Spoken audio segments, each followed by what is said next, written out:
And we've just turned the recording on because a number of people have already requested copies of the recording. So thank you for doing that. On that note, Judy Adair is business manager with the Northwest Gas Association. She's going to be officiating the meeting. She'll be running all the nuts and bolts. When we get to Q&A, if you want to ask a question, raise your hand and Judy will give you an opportunity to ask your question when we get to the Q&A portion of the discussion. Joel Cresswell is with Washington State's Department of Ecology. He's going to lead off. They have a brand new clean fuel standard. And so his presentation will kind of focus on Clean Fuel Standard 101. And then Bill Peters is with Oregon Department of Environmental Quality. He's been running the nuts and bolts of Oregon's Clean Fuels program for the last 7 years. And so at about the 10:30 mark, he'll jump on and he'll be able to offer comments like what did Oregon actually experience in terms of implementation and rollout of the Clean Fuels program in Oregon. And then right around 11 o'clock, we'll open it up, let folks raise their hands and ask questions. And so with that, Judy, do you have any other comments before Joel takes us away? Clean energy. Yes, I'm just going to ask everybody to mute themselves during this time so we don't pick up feedback like we are right now. Oregon and Washington are both presenting 30 minutes on their clean fuel standard. Let me mute that person. Okay. That person is. All right. Yes. Oh. Yeah. Hey. She's like a whack-a-mole. I know. All right, let's go. All right, Joel, take it away.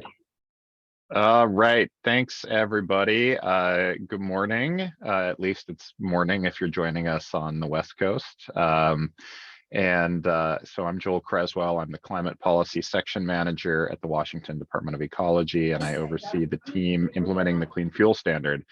And so hopefully you can see my slides. So as Alex said, our program is brand new. It just came into effect on January 1st. And so we don't have a lot of program data to show you, but I am going to talk a little bit about why Washington implemented a clean fuel standard and some of the program design elements. And if you have questions, please feel free to speak up and interrupt me as I'm clicking through my slides. It'll be a little tricky for me to see hands, but feel free to come off mute and jump in with a question. But also we should have time for questions after my slides. So without further ado, let me launch into the why. So our Clean Fuel Standard is legislatively directed, a bill passed in 2021, directing us to stand up a program by January 1st of 2023, which we did. The reason for that is that Washington has statutory greenhouse gas emission limits. And in order to hit those, we have to tackle our major sources of emissions. And of course, the biggest category for us is transportation. This is showing the data from our most recent greenhouse gas emissions inventory, which covers emissions up through 2019. And transportation is, of course, the biggest category there. And then also, we're looking to take advantage of the economic development that Oregon, California, and British Columbia have all seen in their alternative fuels markets as well by creating this incentive for low carbon fuels. So this is our compliance curve, and this is also a little bit of a 101 on how a clean fuel standard works. I'm guessing most people are familiar, but just to make sure we're all on the same page, we set a standard for every year, and of course it gets lower over time. That's how it achieves carbon emission reductions. And every fuel is scored for its life cycle carbon intensity, which I'll talk about on the next slide. If the carbon intensity is above this curve, then the fuel generates a deficit. If it's below the curve, it generates a credit. And then everybody with deficits has to zero out their accounts with credits by the end of the compliance year. We're here in 2023, so we have a 0.5% reduction below our baseline. Our baseline, by the way, is the 2017 average carbon intensity for transportation fuels in Washington. So these percentages are all relative to that. And we will be trending downwards towards 10% in 2031. We then hold flat at 10% through 2033. It's mandated by the legislature. We do a program assessment at that point. And then in 2034, we will drop down to a 20% carbon intensity reduction, and then that will hold flat through 2038, which is as far out as we've set targets at this point. So I mentioned life cycle carbon intensity. Again, I think probably many of you are familiar with this, but just in case you're not, this is the wells to wheels accounting for all the carbon emissions that go into producing and using a fuel. So if we're thinking about a crude oil based fuel, that's what's shown on this graphic. It gets pumped out of the ground, transported, refined, transported again, put in vehicles, and then combusted. But of course, you can also apply the same thinking to a gaseous fuel. You can apply it to a biofuel or to electricity. Really, the whole point is you are taking in all of the upstream emissions that go into producing that fuel. And anybody who participates in these programs know that the common basis for that assessment of carbon intensity is the GREET model developed by Argonne National Lab. Washington is also using the GREET model. We have modified some of the parameters in it to make it specific to Washington. So we have the Washington GREET model, similar to how Oregon is using the Oregon GREET model. And both of those models are actually modified from California's California GREET model. So we based our GREET model on California's to create some regulatory streamlining and simplicity to make it as familiar as possible for entities that are participating in the program in multiple states. This is our list of regulated and opt-in fuels. Again, this should look very familiar to people who participate in Oregon or California. And in case you're not super familiar with the program, everybody producing a regulated fuel is required to register and report to us on transactions of that fuel. The opt-in fuels list are not required to participate, but of course may choose to do so because there's a financial incentive for them to generate credits. Of course, not every regulated fuel will generate deficits. Some of them will generate credits, but these are the. I'm sorry, was that a question? No, somebody just came off mute. Yep. Alrighty. Yeah. Anyway, the regulated fuels list are the ones that have typically have a variability above and below the standard in terms of their carbon intensity. Now, in addition to regulated and opt-in fuels, we also have some exemptions, exempt uses from the regulated fuels list. And so any fuels used in aircraft, marine vessels, railroad locomotives, and military tactical vehicles are permanently exempt from reporting. They can, of course, still opt in, but they are not required to participate. And then through the end of 2027, we have these dyed special fuels for off-road and agricultural use exempted from the program. So how does the program actually work? So I've been talking about registering. We have the Washington Fuels Reporting System, our IT platform. Much like our GREET model, this was modeled after the California reporting system and will look very similar to Oregon's as well. They're all sort of built on the same code base. You register in that system, you then track energy usage, whether that's kilowatt hours or therms or gallons. You report quarterly and then annually on the fuel supplied. After we verify those quarterly reports, credits or deficits are issued based on the carbon intensity and the amount of fuel used, and then credits and deficits are generated and can be traded. So here's just a little snapshot of what that platform looks like. This is live and open for registration on our website now.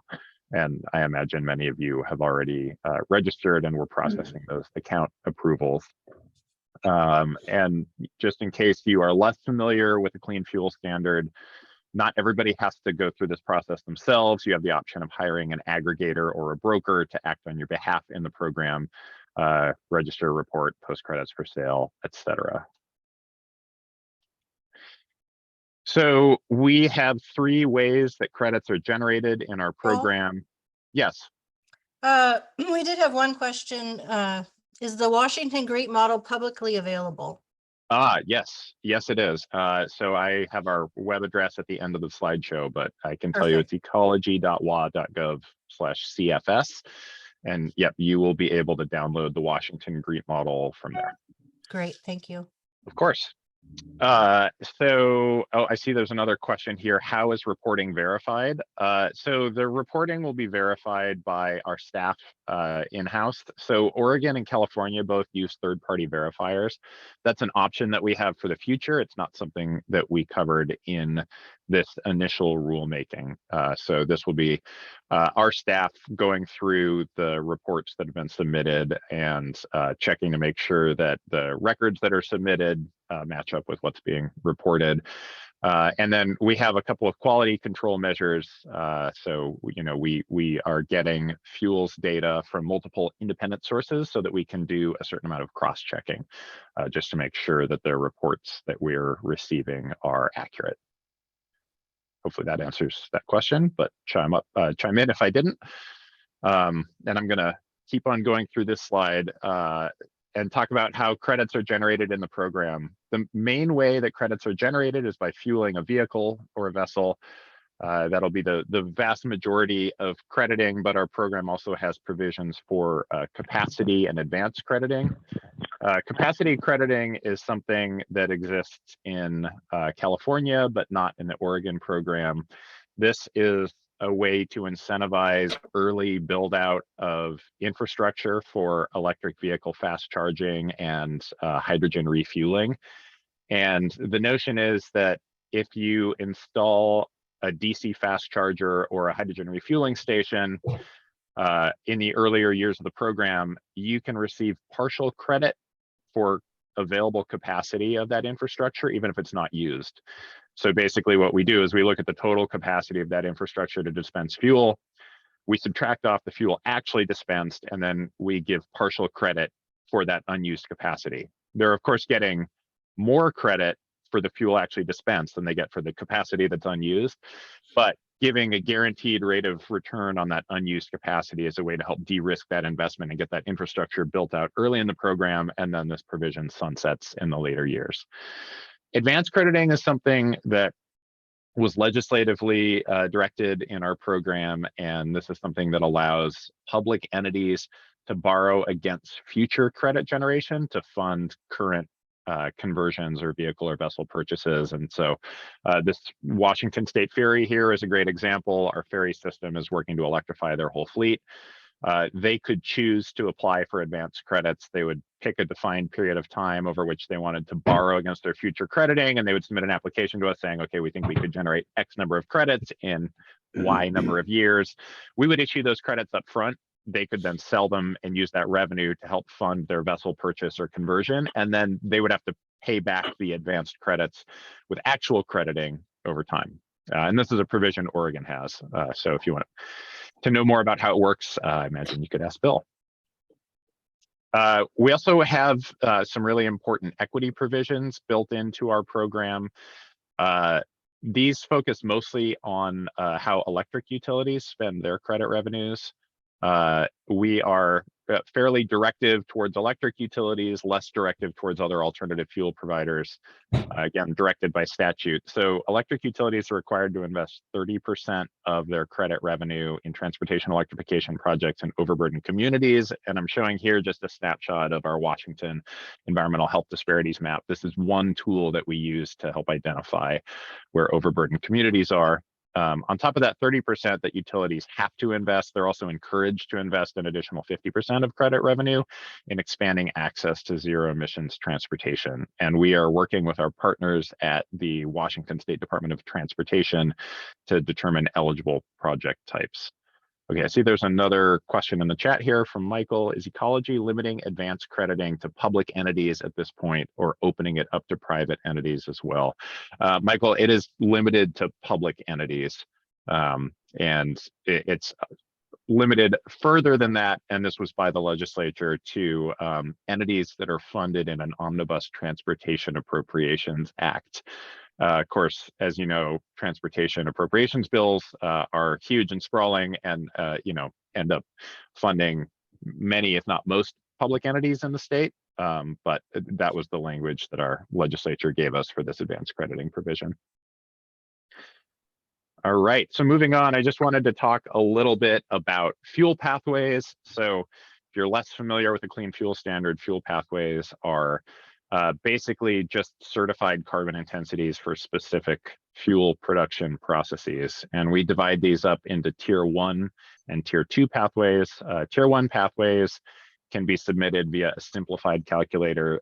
These are fuel production processes that are fairly well understood. And so we don't need to use the full, somewhat sprawling GREET model to calculate them. We can sort of simplify it down to a predetermined set of parameters. And so similar to the other states with clean fuel standards, we offer tier 1 calculators for biomethane from landfills, dairy and swine, organic waste, and wastewater. We have one for renewable diesel. We have 2 for ethanol, and then we have one for LNG and LCNG. For tier 2 pathways, which would be anything that is not covered by that list of tier 1 calculators, we're going to begin accepting those applications by October 1st of 2024. Now, that said, anybody who has a tier 2 pathway that's already certified in Oregon and California can submit that to us for approval right away. But we won't be accepting new tier 2 pathway applications until next year. And then just a final note that in our rulemaking, similar to the other states, we allowed book and claim accounting for biomethane and electricity used as transportation fuel or hydrogen production. But we did not allow book and claim accounting for biomethane used as a feedstock in the production of other fuels. Okay, so our program, a little bit differently than how the other states do it, is required to charge a fee to recover the cost of carrying out the program. And we are planning to charge a program participation fee and then also a deficit generation fee. The program participation fee is something that everybody will pay, and then the deficit generation fee is a tiered fee that will be paid by 90% of deficit generators. In 2023, because we don't have information on who generates how many deficits, we are just doing a participation fee, and we've split that up where deficit generators pay 95% of the annual budget and credit generators pay 5%. Part of the reason behind that split is that we don't want to have an overly high fee on credit generators be a barrier to their participation in the program. That's in nobody's best interest if we don't have a ready supply of credits. But in 2024 and beyond, you can see how we're going to be structuring that deficit generation fee, where the top 30% of deficit generators pay the highest amount, the middle 30% pay a lower amount, the lower 20% pay a smaller amount, and then the lowest 10% of deficit generators are exempt from the deficit generation fee and only pay a participation fee. And I have a little bit more on the fee on this next slide, which is program deadlines, which is just to note that on February 1st, the first green line you see on here, that's when we're going to be posting the draft program fee. So we have a fee setting process every year that takes into account how many participants we have in the program and also our costs of carrying out the program. And we'll be going through a public comment process before that fee gets set every year. But that kicks off on February 1st, where we'll post the draft fee. So the other things that you're seeing on this slide are the quarters of our compliance year. This is set up similar to the other states. At the end of each quarter, we open the reporting period for that quarter, and those reports are due by the end of the following quarter. So you can see at the end of Q2 is the Q1 report deadline, and so on throughout the rest of the year.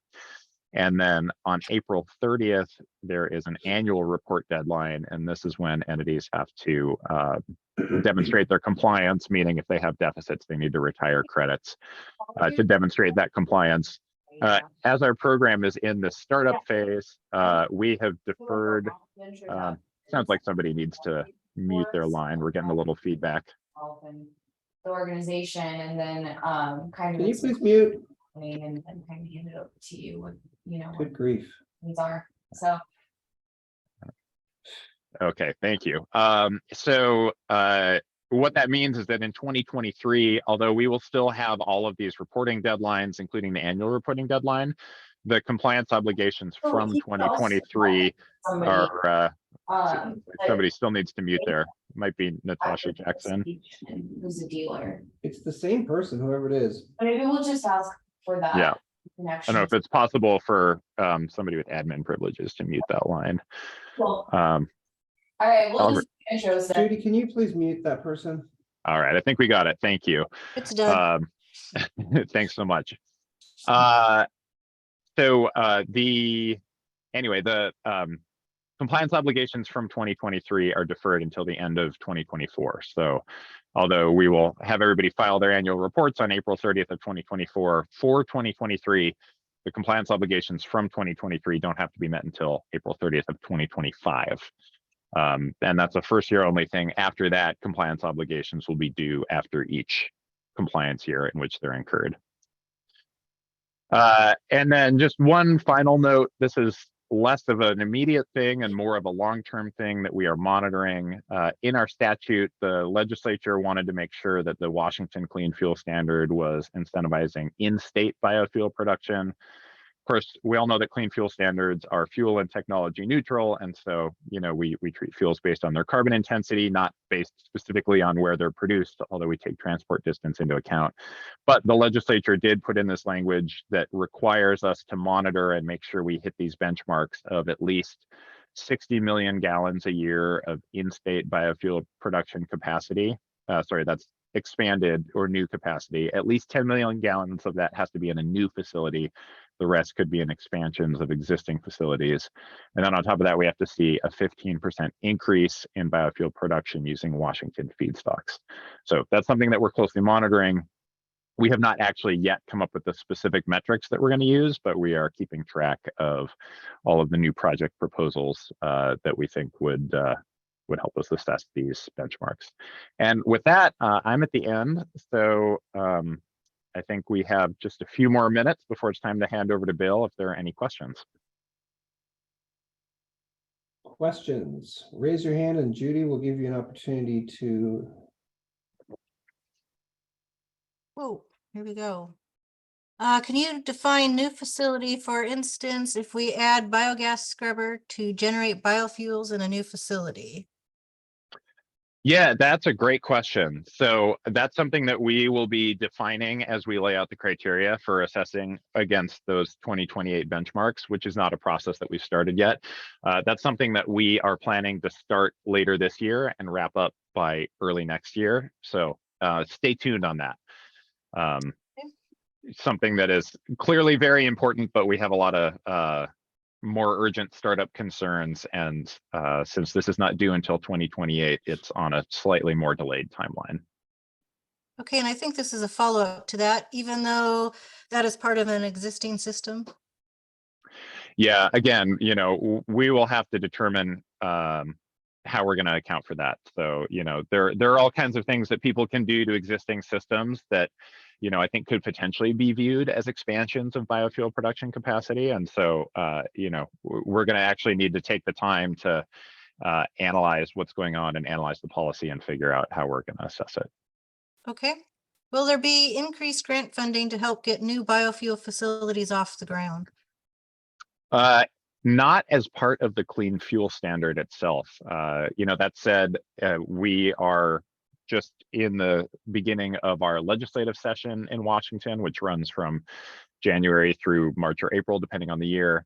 And that is definitely a topic that is of interest to many legislators, and there are a number of bills floating around. So that's a possibility, but you know, that would happen via a separate activity from the Clean Fuel Standard itself. So, you know, the Clean Fuel Standard obviously provides some financial incentives around the production of biofuel, but that's not the same thing, I realize, as grant funding to get new facilities off the ground. Okay. Alex, I just got an email saying there are some people waiting in the lobby, and I'm not able to see the lobby on my end to let people in. Have you got any notices to let people in? Let me see. And in the meantime, Bill, if you want to go ahead and share your slides, so we're ready to go when we see if we can get people out of the lobby. Sure.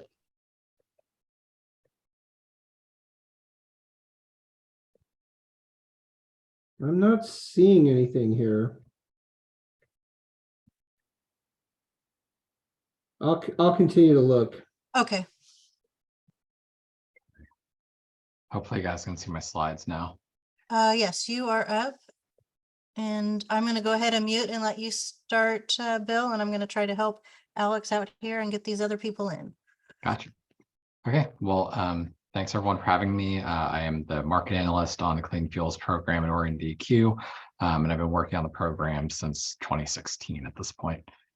When Alex said 7 years, I don't think it's quite 7 years for me at DQ yet, but it's getting closer than I would like to think. So our program has been in place since the start of 2016. I'll go a little bit more into the history and how long it took us to get started in a few minutes. But in general, this is that kind of data that Joel will have in a year or two that he doesn't have now, which is what actual credit and deficit generation under the program is. Joel did a great job explaining how credits or and deficits are calculated. This is basically, the net result of all the reporting into the program here in Oregon. How many tons of CO2 are reduced is the number of credits under the program's math. And then the compliance obligations are in red here, and that's the number of deficits that have been generated. As you can see, over the first 5 years of the program through 2020, we had a relatively steady rise in what's called the credit banks, excess credits being generated against the compliance obligations that the regulated parties have in our program. Over the last, since late 2020, early 2021, the credit bank has been either flat to slightly declining as the program standards increase. One of the way the program works is that we have targets that increase every year. So each year, the amount of a deficit generated for a given volume of fuel will increase, and that creates that incentive to do more because we do need, pretty significant change in the transportation sector. The other piece of data here that I can share is so the slide I've got up here now is credits by fuel type. So it's where those credits on the previous slide are coming from. A lot of them come from the existing biofuels. So Oregon had a B5 mandate, so all diesel had to have 5% biodiesel with some very small exceptions at the start of our programs. That was accounted for when we set our gasoline and diesel standards. We had for the small amount of renewable and fossil natural gas credit creation at the beginning, that's in that electricity and others category. Currently, renewable natural gas credit generation has just hit around 10,000 credits a quarter, like 7, 8, 9, 10,000, depending on the amount that's being reported and the carbon intensity of that renewable natural gas that we're getting. I know some of the folks here will be interested in that.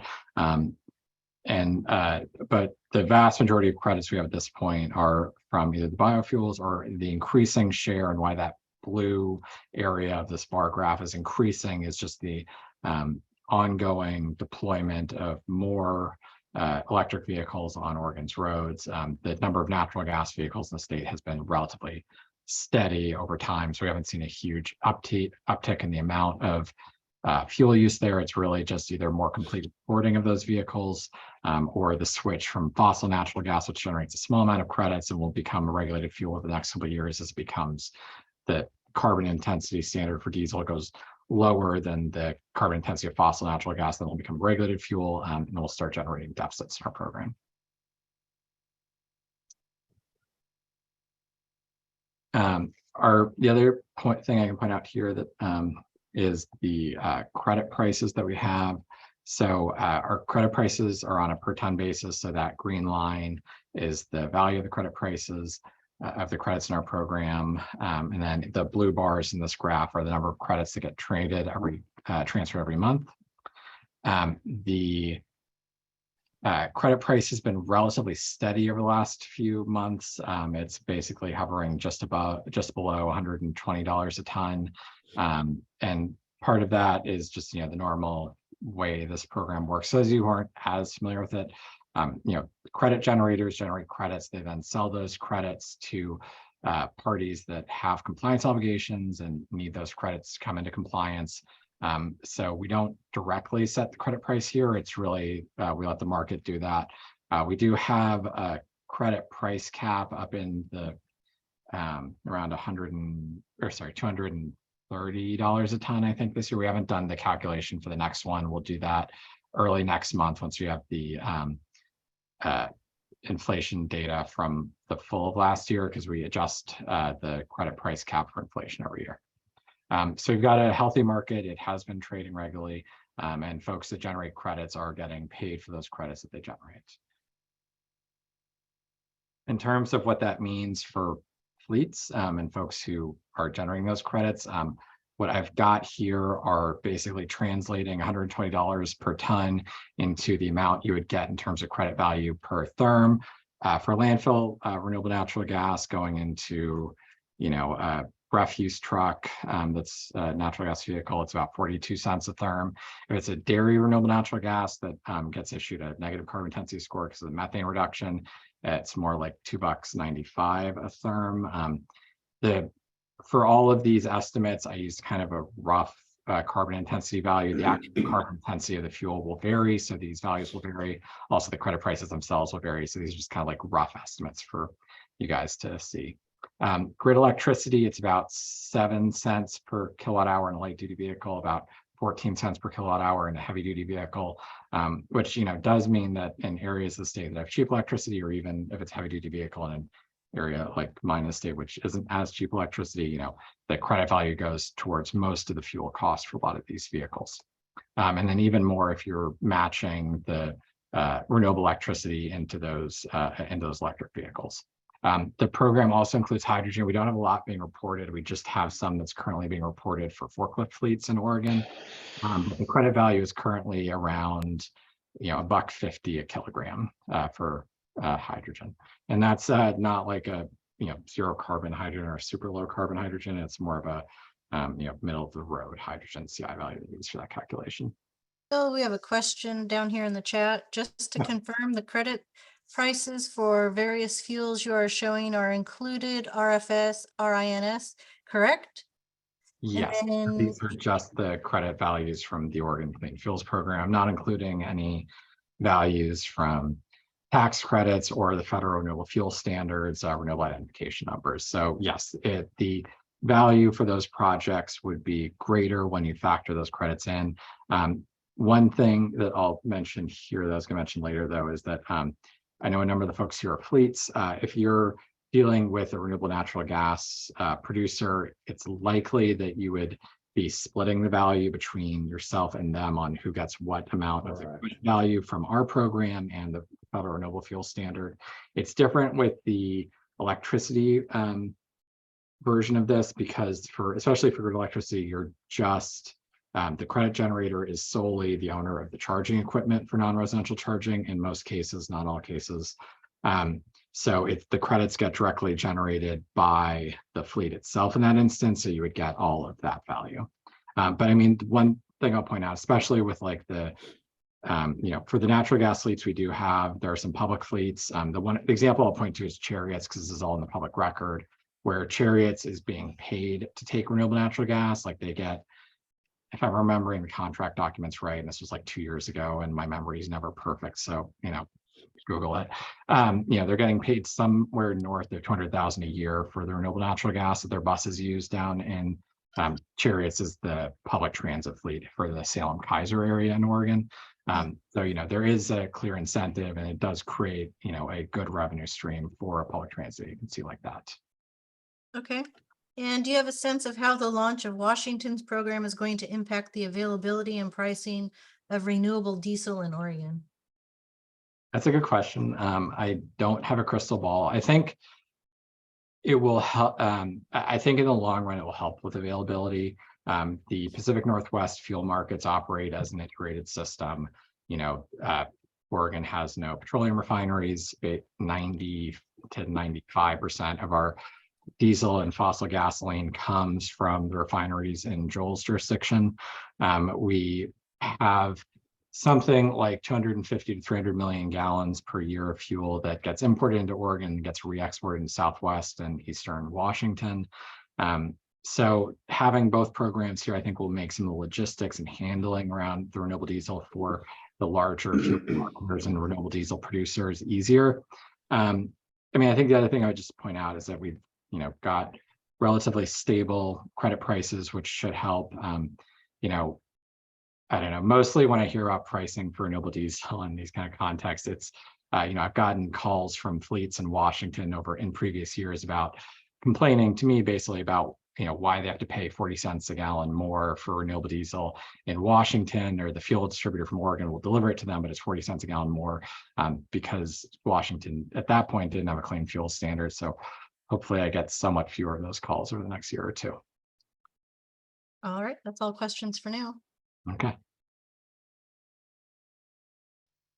So just to step back for a little bit, one of the things, one of the prompts here was, basically why we chose this policy in Oregon. Transportation sector is our most emitting sector. It is also one of the harder ones to decarbonize. We have 4 million cars and light duty vehicles on the road. If you go into heavy duty, that's adding another like 600,000-800,000, some of which aren't registered or located here. They just are transiting through the state. So we need a fairly strong policy here to both get the carbon emissions reductions we need, but then also create the market drivers for improving the existing low carbon fuels and commercializing new ones. We really do need that in order to kind of get to those, more deep decarbonization versions of the transportation sector. We need to get to hit our greenhouse gas goals. And this does provide needed support for the zero emission vehicles that are necessary to get to that deep decarbonization. It's not the case that we'll necessarily we don't expect by 2050 we'll have all of the, everything will be zero emission vehicles. It's that if you don't have a significant amount of zero emission vehicles, either electric or hydrogen, the pathways on the biofuel and renewable natural gas side are difficult to get to. There's only so much renewable natural gas. If you're looking at biofuels, there's only so much fats, starches, and oils that you can extract from various biomass feedstock markets without running into some significant issues. So we need the policy to pushing on the zero emission vehicle side to also enable those fuels and make sure that we're avoiding some of the outcomes we could get if it was a pure version of that. We have another question here. It says, do credits and deficits need to be within the state, and can you purchase out of state? That's a good question. So credits and deficits are generated for fuels that are used within our state in Oregon. The fuels can be produced elsewhere and then imported and used in Oregon. But at this point, there's no fungibility of credits between jurisdictions. So it's not like you can use a California credit in Oregon or vice versa, or with Washington. So the credits and deficits all stay within each individual state.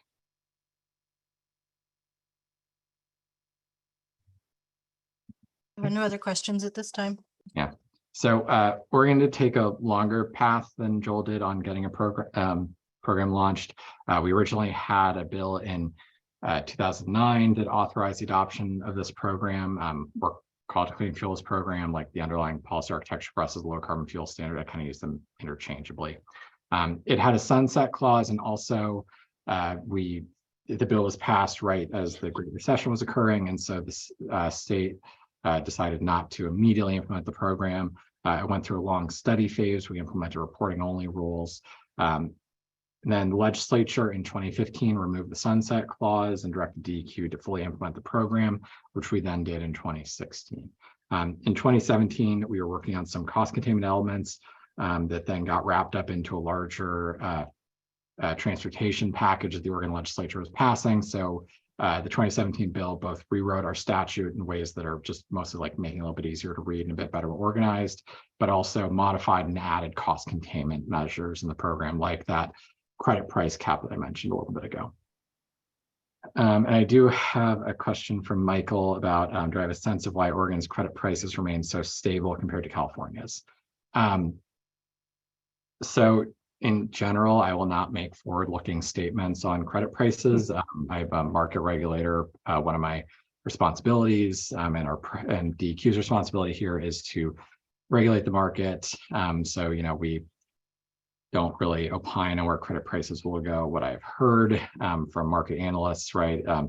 California has an increasing bank of credits. They're over complying with their targets, which is always a good thing in an environmental program, right? If you set hard environmental goals and then you're able to, achieve and over comply with those, that's better for the environment. In a market-based system, that always gets a little bit tricky because, the supply and demand in environmental markets, are what set the price, going back to Economics 101. So, California is working on a rulemaking that will likely increase their targets. CARB staff have discussed that. That might help with their credit price and getting it to move one way or another. I would point back to the slide that I had showing that, the Oregon Credit Bank has been flat to declining. The other thing I will note, and that you'll see in a slide or two, is just we have set our targets further out, and those targets increase pretty rapidly, and I'll talk about that in a few minutes. So we do need a significant amount of change in the transportation sector over the next decade and a half, and that's what our rules call for. It's also what other programs that Oregon DEQ has recently regulated will be mandating in other parts of the transportation sector. The other thing I'll just note quickly here. So we've had a lot of rulemakings. I like put major ones in here. We've also had a couple like minor error correction ones, but Joel's got one under his belt. He's talked about a second already. This is the number we've had to go through for this program. So we've had a lot. I've been a part of all the ones since 2016. These are programs. There are certain regulations that basically, the regulator goes, they write the rules, and they just implement it for 5, 10. I think I heard of one program that in DEQ recently that's, starting to revise some like 15-year-old rules for the first time. This is not that kind of a program. There's a lot of different issues that we need to continually bring up and revise. Rule language, we've been adding detail and adding requirements over time. I'm just here to note that, these programs do take a fair amount to keep running. And, one of the things that's good about them is that we are adaptable programs, right? We've done a lot on electricity and natural gas and other elements of the program over time in order to get those rules to better reflect the market reality in the state and better align the incentives that the program creates with how we can actually get change out of the transportation sector. This is an area where we're, continually getting ideas and other things where people come to us, say, at this version of the program works this way, it might be better if it works that way. We do listen to that feedback. Some of it gets incorporated in future rulemakings. This is part of the flexibility of these kind of programs. We have clear rules, we implement them, but we are looking at what we need to do and what we need to change in order to get to the environmental goals of decarbonizing the sector. Okay, so I'll then transition into the most recent rulemaking that was passed by our Environmental Quality Commission back in September. So the initial Clean Fuels program set a targets out from 2016 to 2025, and it's a 10% reduction. One thing I'll note here about the first 10 years is that the slope kind of gradually curves down. There's a bend to it, it kind of bows out. So the initial years didn't have as much of a steep reduction requirement year over year as the next few years do.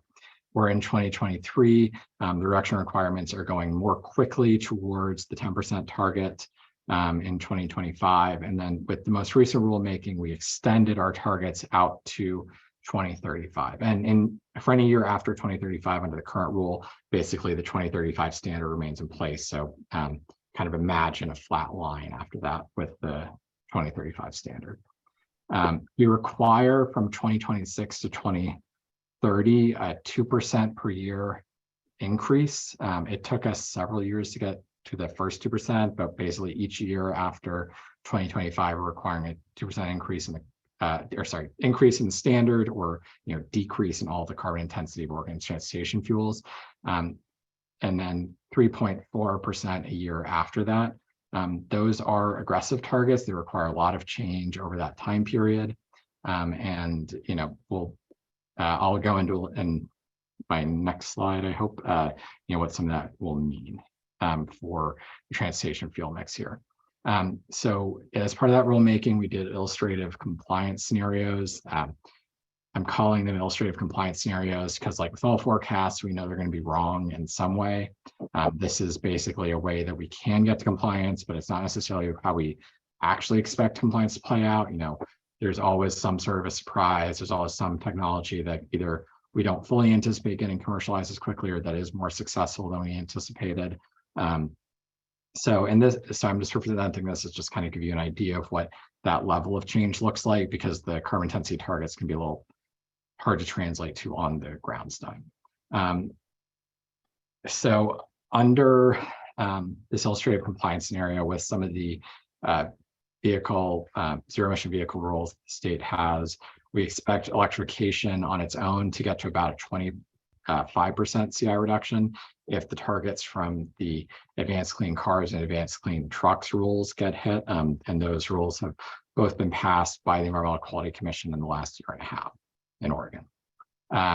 But because the transition to ZEVs will take a long time, because there's already a large existing fleet of vehicles in state that will remain in place, will continue to consume liquid fuels and other fuels. We need these higher carbon intensity targets in order to ensure that we have low carbon liquids and others that will be supplying those existing vehicle fleets. So part of why our targets are so aggressive is that if we had them be less aggressive, basically the electrification of the fleet would have complied with the program. There wouldn't be any driver at that point to go beyond that and still be supplying renewable diesel and renewable natural gas to vehicles, because the electricity credits would likely be sufficient to meet the targets if we had just gone to like a 25% standard by 2035. What that means on the liquid fuel side is that we'll need at least 35% of the diesel pool to be either biodiesel or renewable diesel. We're already around north of 10% between those two in Oregon. The other thing that they'll need to happen is that all of the natural gas vehicles will be renewable natural gas and then moving to low to negative carbon renewable natural gas over the next few years. That actually we're nearly there. We're at basically in the 90% of the natural gas vehicles being reported to Oregon is already renewable natural gas, and that will likely, be finished relatively soon. It's a relatively small fraction of fleets that are still reporting fossil natural gas at this point to us. So just a couple left before the fleet fully converts over to renewable natural gas for the natural gas vehicles we have.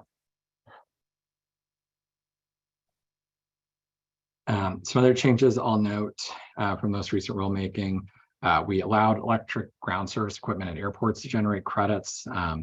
We made some changes to guard against multiple claims, environmental attributes of renewable natural gas, requiring additional documentation and electronic tracking. And then we also had a number of changes, both in our enforcement rules to make sure that we can, have a good enforceable program. And then also a number of housekeeping changes to make sure the rules read clear and more clearly delineated the requirements for certain forms of reporting. And then finally, the last one, and I'll talk about more, is the advanced crediting portion of the program. This is something we added in the 2021 rulemaking, initially focused on electricity, but we have also added hydrogen to this. The goal here is basically to, so the way the Oregon statute works, and the reason why we came up with this concept, is that we can't do capacity crediting like Washington and California have based on the way our statute's written. Credits that we get have to represent real tons of emissions reduced under our standard. What we can do is this kind of a program where basically we're giving you an upfront loan on the number of credits that a piece of equipment or a vehicle will produce over the first 6 years of its life. You get that upfront. That can help pay down the initial cost of installing the EV chargers, the hydrogen fueling infrastructure, and then you don't generate normal credits until you've paid back the program that initial upfront loan. So this provision is limited to public fleets like transit and school buses, or entities that contract with public entities to provide a public service like refuse haulers. So there are some private entities that can apply and get credits here, but they do need to be contractors for a state, local, county government. So, refuse haulers, companies like, school bus transportation companies where the school buses aren't being run directly by the school district, but are being run by a contractor, those kind of entities are allowed to apply, so long as they have a long-term contract in place with that jurisdiction and have the, approval of that jurisdiction for the application. So to give a more concrete example, this basically is showing for a school district, how many credits they could estimate to get if they, from a single school bus, if they applied for advanced credits. The goal with this slide here is to show, in a regular credit generation, that's, heavy duty vehicle that's using electricity would generate around $4,000 per year in credit value.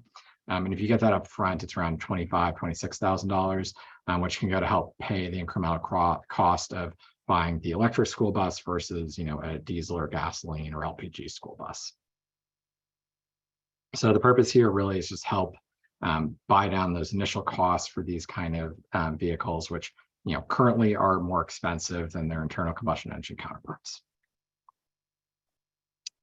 The most recent rulemaking allows hydrogen vehicles and fueling infrastructure to generate advanced credits because it was initially regulated through an electricity-focused rulemaking. We only had it for electricity. We have the same eligibility rules on the entities that can apply for hydrogen, so it still needs to be, public entity or an entity that's contracting with a public entity to provide a public service. We did expand the electricity side a little bit more.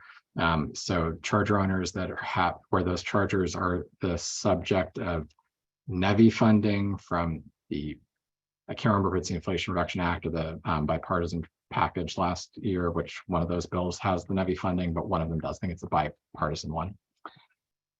And then another requirement for the hydrogen vehicles is that the planned source or sources of hydrogen must meet a carbon intensity rating of 117 grams per CO2 or below.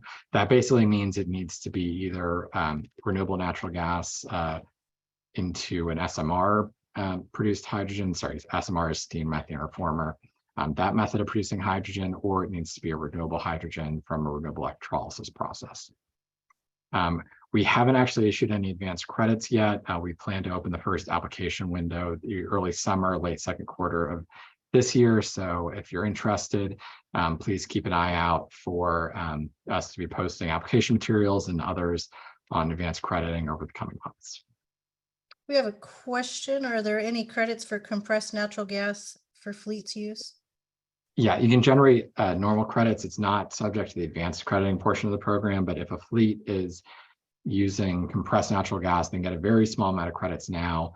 I would encourage you to look for renewable natural gas because the fossil natural gas becomes deficit generating in 2026. So there's a very small window where you could get credits for fossil natural gas at this point because the carbon intensity of that fossil natural gas will soon be too high to generate credits in my program.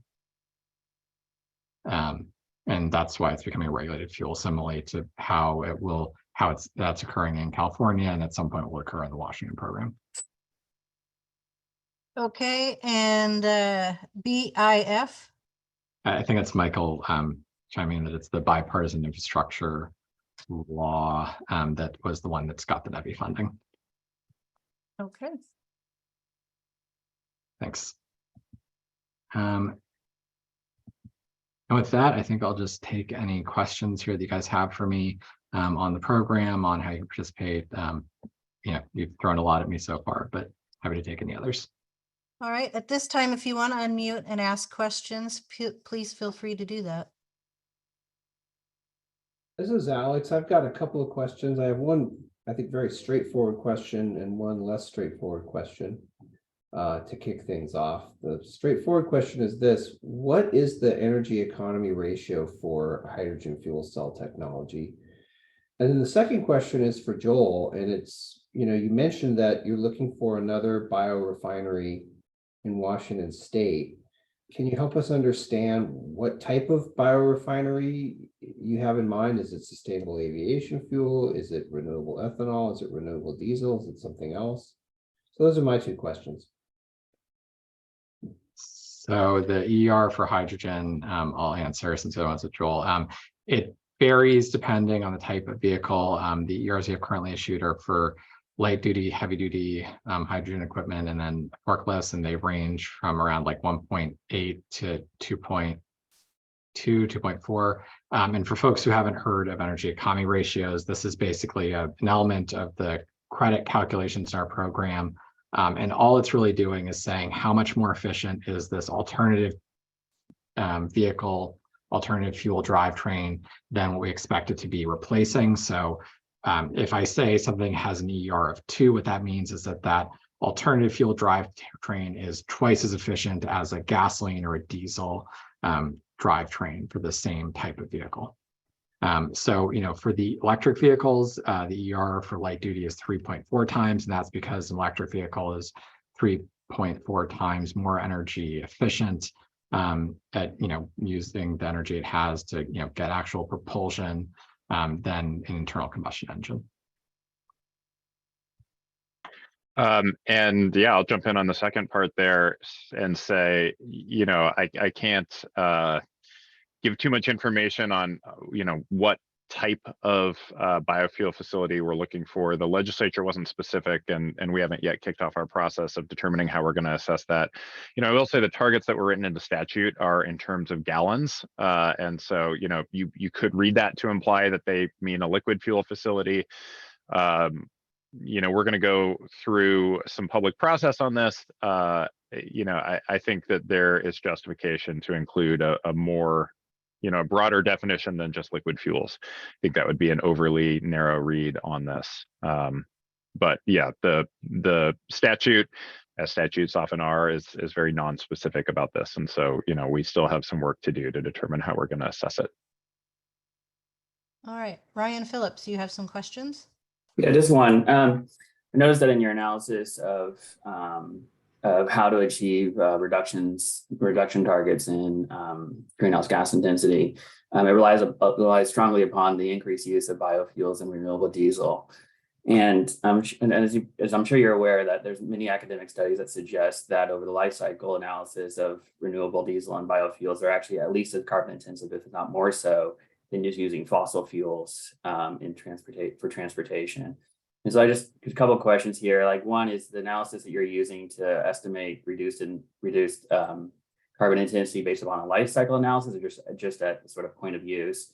And then second, and if not, are we actually reducing greenhouse gas emissions, or is it potential here that we're actually increasing greenhouse gas emissions given the need or the reliance upon oftentimes fossil fuels for both the production and refinement of biofuels? Thanks. Yeah, so we use life cycle carbon intensity scores. That's the entire basis of the programs. And in our version of that also includes indirect land use change values for crop-based biofuels. The analyses that you're talking about tend to largely focus on the crop-based fuels, which are important and are a significant fraction of what we use both on the corn for ethanol, but also canola or soy that's being used for biodiesel or renewable diesel.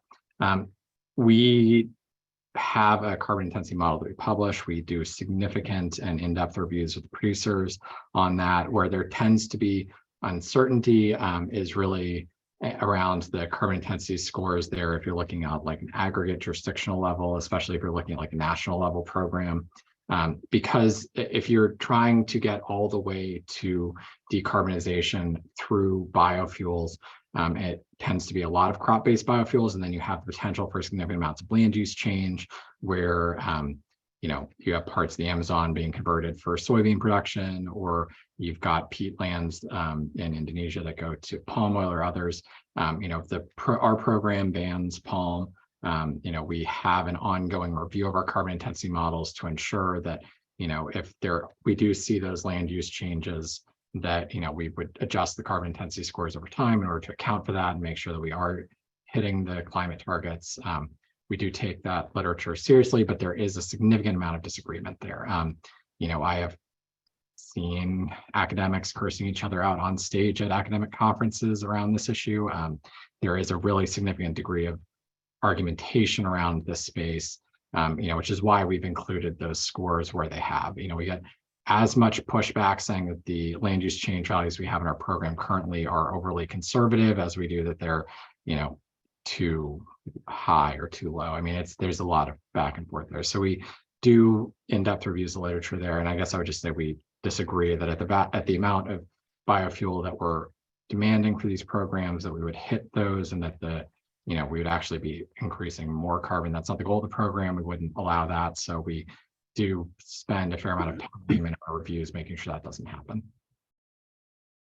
Thanks. All right, we do have another question here. Does DEQ have sight into which feedstocks for creating R99 are currently the most cost effective for producers? No, and that's basically just because we don't have the price data for the feedstocks, so we don't have a good way to like additionally analyze, what the, input cost versus output cost for those. We get the carbon intensity applications, but those aren't focused on the economics of those projects. We leave that to the project proponents to make sure their economics work. And we make sure they understand how the credit values work, how the credit values will incentivize the lower carbon feedstocks. How we were encouraging them to use as much of any of the waste feedstocks as they can, like use cooking oil. But we don't, have insight into, their own internal economics on, the feedstock versus output cost of those products. And for my edification, Bill, you mentioned the EER for light duty battery electric. What is the EER for heavy duty battery electric, please? It's 5 at 5. the current point, yeah. Perfect. So that's the other thing I'll just say, the ERs are something that we review over time. We have an application process in place for people to come to us with new types of equipment to get new ERs. That is one of the values we'll update over time as we get better data. Right. Which is part of why we end up in rulemaking so often to update those rules. Do we have other questions from folks? Well, we've got the benefit of Bill and Joel's time. I'm not hearing any more questions. And with that in mind, I want to thank everyone for joining us. And I really want to thank Bill and Joel for taking time out of their busy schedules to help educate us about the clean fuels programs in both Washington and Oregon. Thank you, gentlemen. And if there's nothing else, I hope everyone has a great weekend. Alex, I'd just like to say that NWGA recently launched our new website. We have monthly webinars, so if you're interested in attending webinars, you can find it there under events. Perfect. Thank you for that, Judy. Mhm. Thanks Thank for you. having me. Yeah, Alex, Judy, and everybody in the webinar, thanks very much. You're very welcome. Thank you.